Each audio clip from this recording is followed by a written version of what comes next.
Mortal Kombat versus DC Universe. Mortal Kombat versus DC Universe. Mortal Kombat versus DC Universe. Esse jogo é muito legal, né? É um jogo de luta.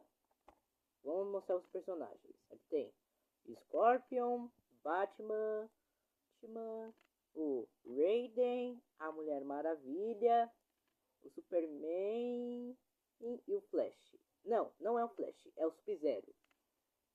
Não é o Flash, é o Sub-Zero. Esse aqui é o Sub-Zero, esse aqui é o Superman, né? Frente, lombada. Aqui, ó. Aqui o Flash. Aqui tem o Scorpion, aqui tem o Sub-Zero.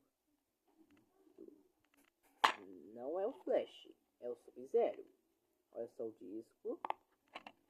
Aqui, ó. Olha que legal. Do Mortal Kombat DC Universe.